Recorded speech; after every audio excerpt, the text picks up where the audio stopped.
Good day, everyone. For now, we will discuss about graphing of conic sections, and this time we will focus about the ellipse.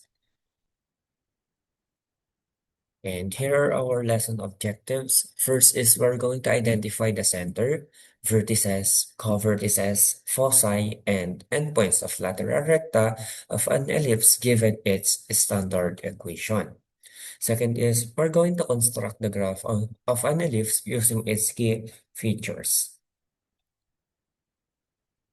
Now, let's just recall the different parts of an ellipse, no? So, last time, we already know how to get the A, B, and C variable. So, first, we have here, for the parts ng pag-graph natin, we have the center.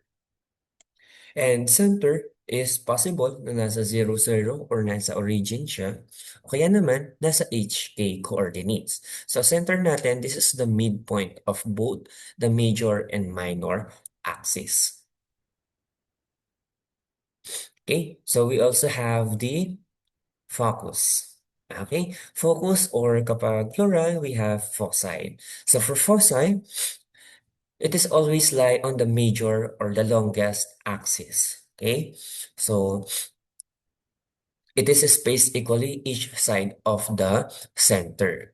So yung measurement nito is 2C. Okay? Kasi yung from one point ng focus to another focus, okay?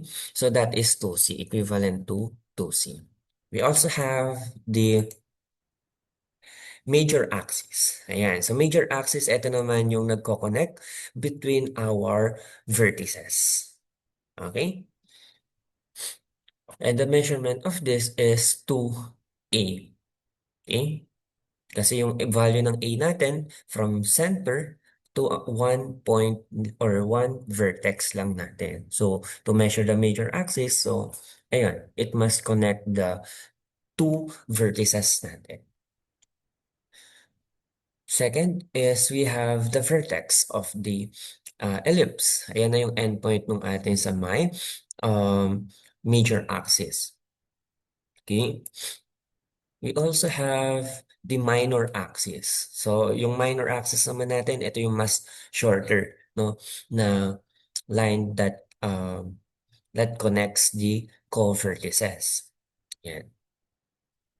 So, minor axis line segment, which is a perpendicular bisector of the major axis. And the measurement is 2b. Okay? Kasi yung B value natin is from center to one co-vertex lamang. So, to get the measurement of minor axis, so multiply lang natin yung B by 2. Second, and next is we have the co-vertex. Sa co-vertex naman, this is the endpoints of the minor axis.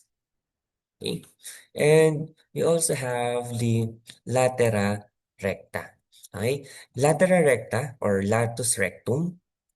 Okay? Ito naman yung nagko-connect between endpoints of the latera recta or latus rectum. Okay? So, itong line na to ay nagpa-pass through, no, sa ating foci or foci, no? And the measurement of this is 2b squared over a.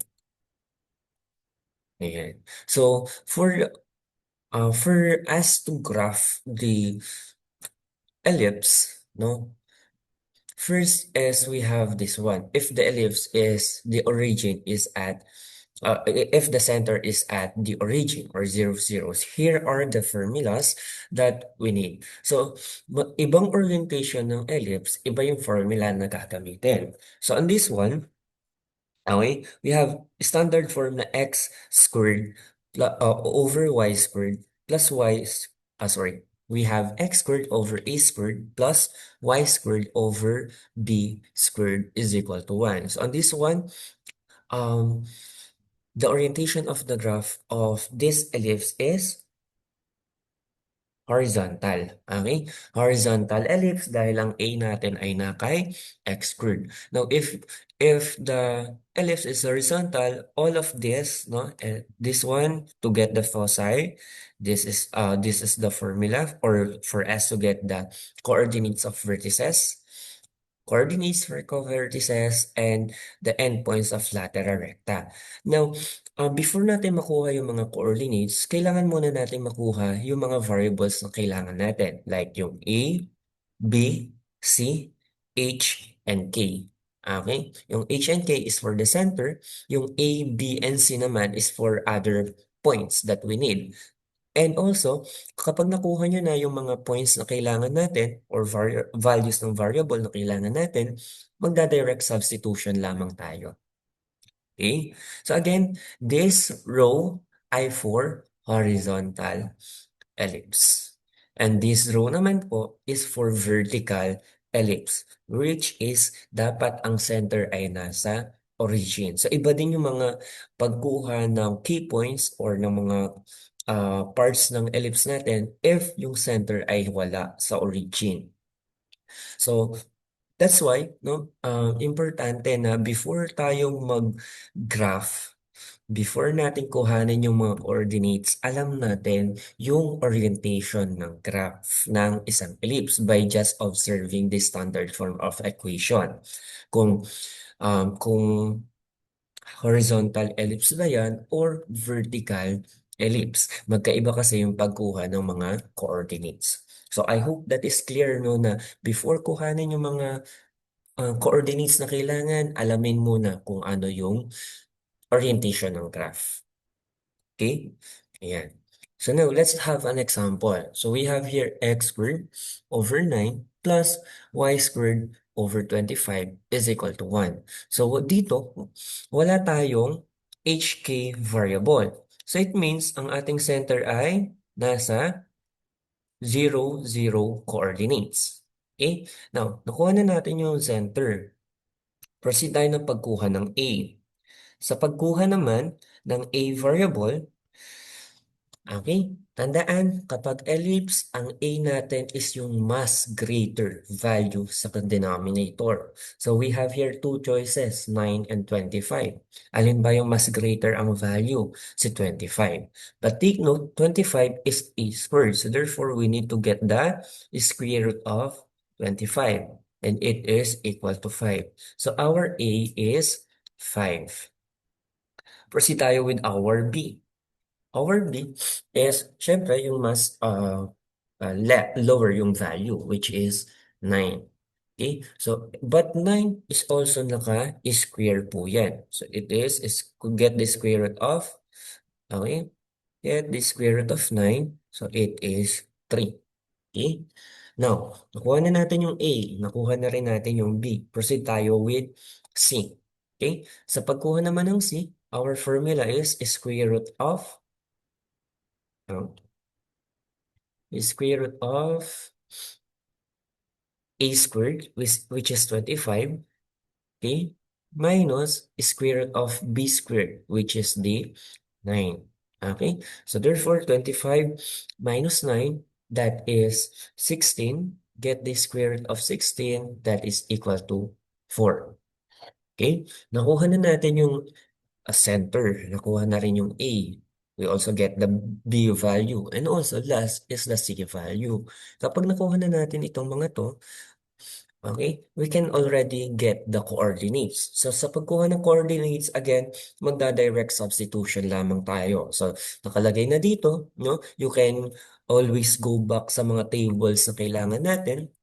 So, una, no, after natin pala makuha yung mga coordinates, kailangan natin yung mga values ng A, B, C, kailangan natin alamin yung orientation. So, ang orientation nito is vertical. Okay? Ellipse. Since yung greater value ay na kay y variable, so it is vertical. So, balikan natin yung table kanina. So, vertical natin. So, therefore, lahat, vertical ellipse natin. So, therefore, lahat ng pagkuha ng coordinates, etong second row ang gagamitin natin. For foci, vertices, convertices, and the endpoints of latera recta. Okay? So, ito na rin yung nilagay ko with our table. So, para may guide tayo, no? But again, every time na magsasagot kayo or hahanap ng coordinates, you can always look on our given table. Okay? So, first, kunin natin yung focus number one. So, tandaan, ang ellipse ay meron siyang dalawang focus. So, for plural, the term used is foci. So, we have here, focus 1 is 0, C. Since nasa origin ang center niya, no, 0, C ang ating focus number one. So, direct substitution lang naman to. Z0, then plug in nyo si C. Ano ang value ng C? That is 4. Okay? So, therefore, ito na yung first coordinate natin for focus natin. Second, focus number 2. And this one, ganun lang din, plug in lang ulit, 0. But this time, kanina positive si C, ngayon negative na si C. So, therefore, yung 4 natin, make it as negative 4. And that is the second coordinate. Then we're going to perform direct substitution hanggang sa makuha natin lahat ng coordinates na kailangan natin. So we have for vertex number 1, 0, positive A. Ang positive A natin, ang A natin is 5. Okay? Next, 0 and negative A. Yung A naman natin, may gagawin nating negative 5.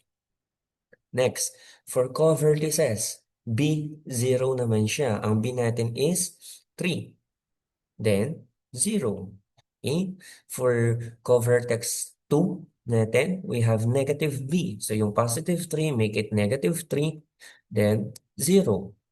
For endpoints of lateral recta, eto na, no? Kailangan lang nating i-perform to. Kahit isa lang i-perform natin, tapos magpapalit-palit na lang naman yan ng sign. So, B squared over A. Or B squared over A, okay? B squared is 9. Okay? Again, B squared is 9. So, we have here 9. 9. That is the V squared over A. So, A natin, so substitute na natin, ano ba ang value ni A? So, the value of A is 5. Ayan. So, therefore, we have 9 over 5 for us to get the B squared over A. And that is equal to, um, divide lang natin, no? 9 divided by 5. Okay? Wait lang. Solve natin. 9 divided by 5, we have 1.8. Okay? 1.8. So it means yung endpoint 1 natin is 1.8 positive. Then C is 4. So 1.84.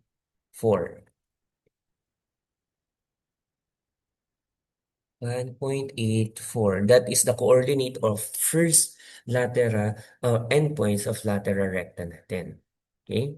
Next, we have, so on this one naman,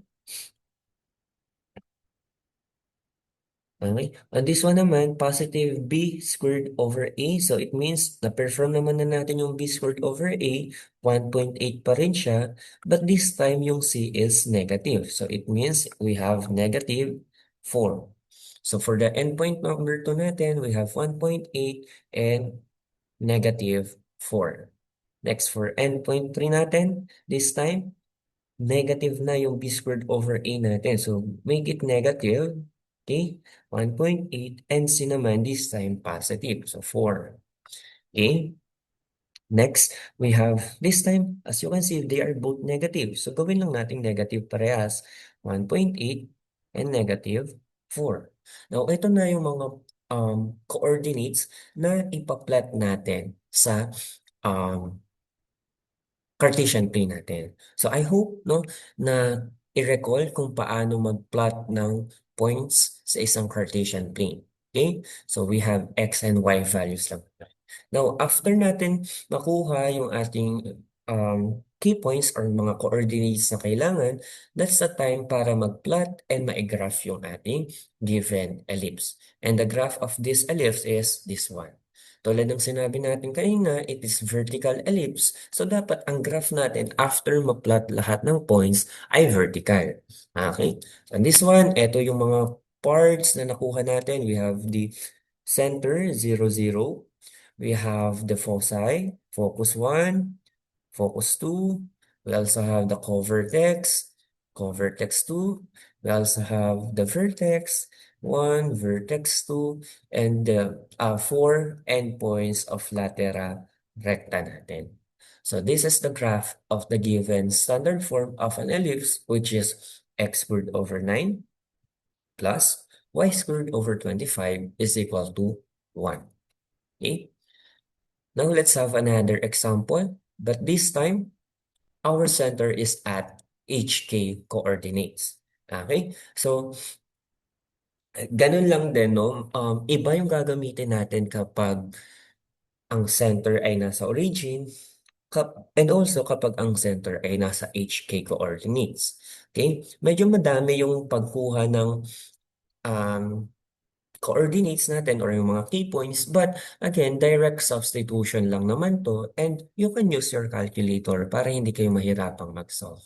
So, on this one, we have x minus h squared over a squared. As we can see, nandito yung a squared natin. So, it means this first row ay horizontal ellipse.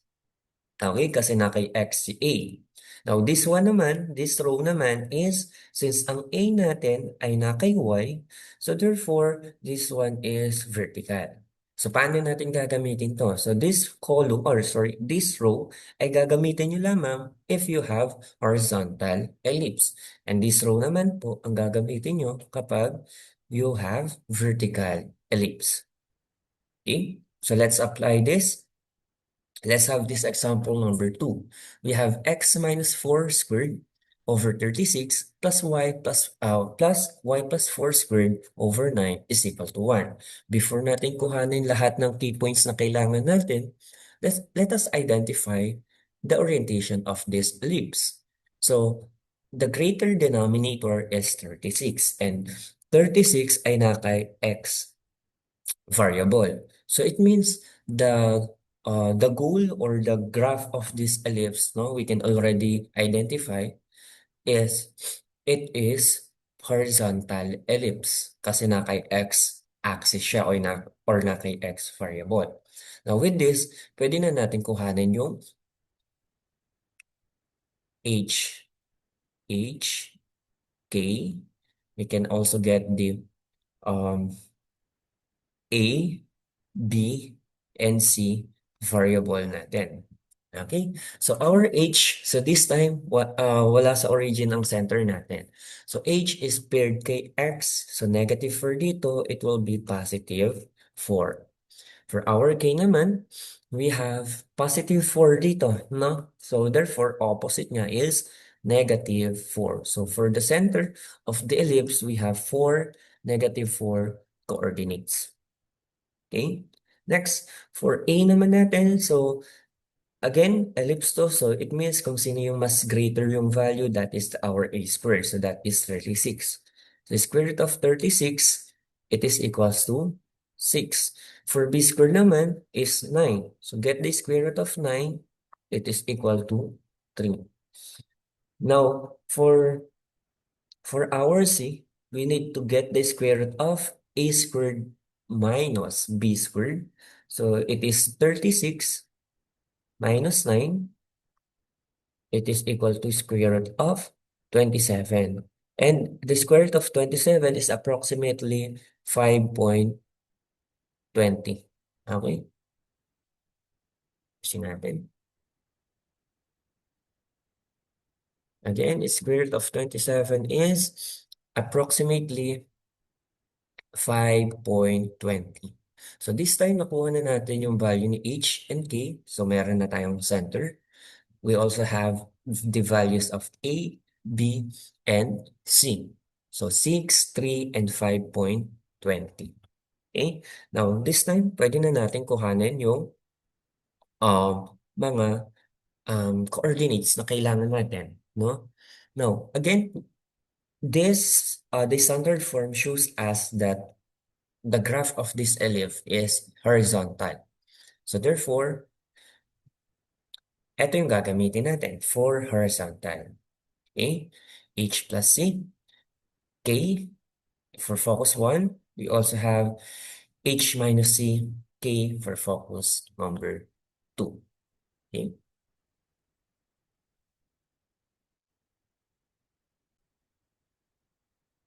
Okay, so again, pwede nyo nating balikan yung mga formulas, no, sa pagkuha ng mga coordinates na kakailanganan natin. And with this, nilagay ko na dito sa ating table para hindi tayo mahirapang magpabalik-balik, no? Ayan. So again, we're going to perform direct substitution lamang dito, no? So we have here, um, for focus number one, H plus C. Okay, our H is, okay, write natin. Our H is 4.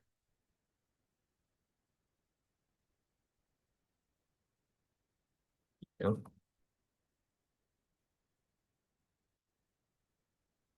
Our H is 4.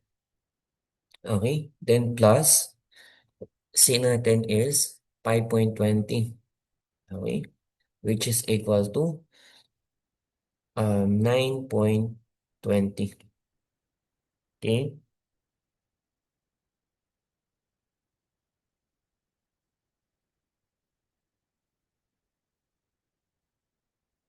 Okay. Next, we have here K. Okay. Our K naman is -4. So we have 9.20 -4 for our focus number 1. Okay. Okay. Next is for focus number 2, we have here 4, um, wait lang. So we have here H minus C naman. H natin is 4, okay, minus C is 5.20, okay? So it is equal to -1.20 or -1.2, then paired with K. K natin is -4. So therefore, the second coordinates that we have is -1.20 and -4. Okay? For vertex 1 tayo, so we have H plus A. So diretso na natin, but again, ipag-add or subtract lang naman natin yan. H natin is 4. Okay? And A natin is 6. So 4 plus 6 is equal to 10. Okay? So we have here 10 and K is -4. Okay? Next, we have here, okay, for vertex number 2, H minus A. So that is 4 minus 6. So it is equal to -2. Pass. And our K is -4. So -2, -4 is the coordinate for vertex number 2.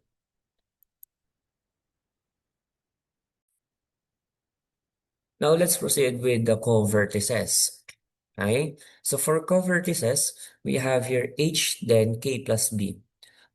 Okay? So solve muna natin si K plus B. So our K plus B is -4 plus B is 3. So that is equals to -1.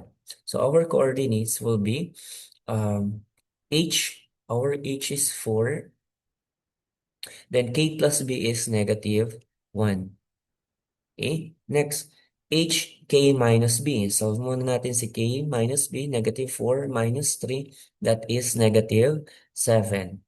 So therefore, we have the coordinates of H, which is 4, then K minus B is -7. Okay, next, let's proceed with the endpoints of latera recta.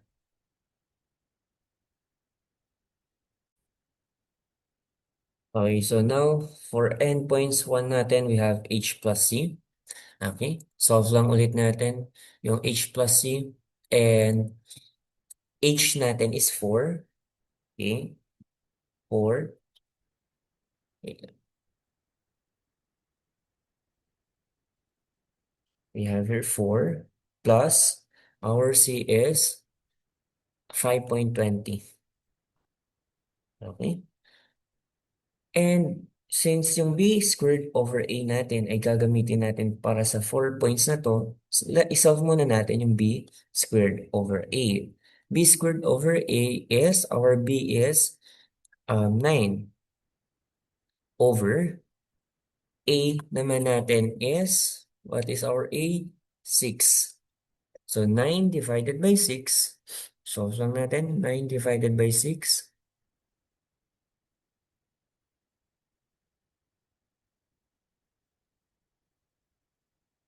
Wait lang. Solve natin.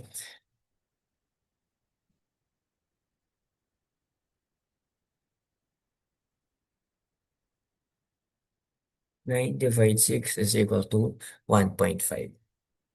Oh, wait lang. Nagpakita yung graph. So we have here 1.5. Okay? So it means 1.5 yung gagamitin natin for the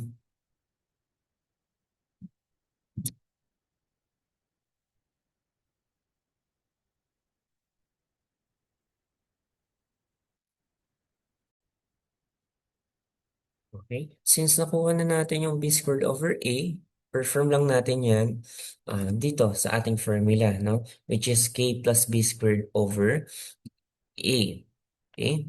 So this is the coordinates K plus B squared. Our K is -4. Okay? Then plus 1.5. So again, ito yung sinunod nating formula, yung K plus B squared over A. So it gives us a result of, okay, 9.20 or 9.2. Then -4 plus 1.5 is -2.5.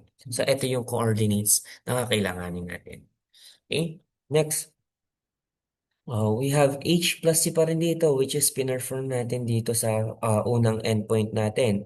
So that is 9.20, okay, or 9.2. Then the second coordinate is K minus B squared over A. Our K is -4, okay? Then minus 1.5, it gave us a result of -5.5. Okay, next proceed tayo with H minus C. So this time, H natin is 4. Ang C natin ay 5.20. So, solve muna natin. 4 minus 5.20.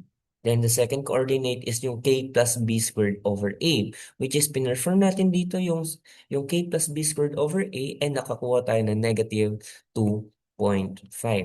Simplify lang natin yung 4 minus 5.20, that is, subtract muna natin, -1.20. -1.20 and the coordinates ng y term natin is -2.5. Okay?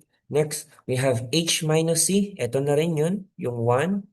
Sorry, -1.20. Then, k minus b squared over a. Ang k minus b squared natin, pinirform natin dito, which is -5.5. Okay? So, this time, nakuha na natin lahat yung coordinates na kailangan natin for foci, vertices, covertices, and the endpoints of latera recta. So, once na nakuha na natin lahat na ito, ay mag-graph na tayo, magpa-plot tayo ng points. And kapag na-plot na yung points and na-graph, ito yung magiging result ng ating graph. Okay? So we have here the center for -4. Ayan, ito naman siya, yung kanina nakuha natin. We have the foci. Okay? For foci natin, we have here 9.2, -4. Ito siya. We have -1.20 or -1.2, -4. And yan, no? Kapag pinlat yung points, eto lahat yung magiging coordinates natin and magiging graph for the given ellipse, which is um, the given standard equation is x minus 4 squared over 36 plus y plus 4 squared over 9 is equal to 1. And that's all for examples of graphing ng ellipse with an center in the origin at center in the HK coordinates.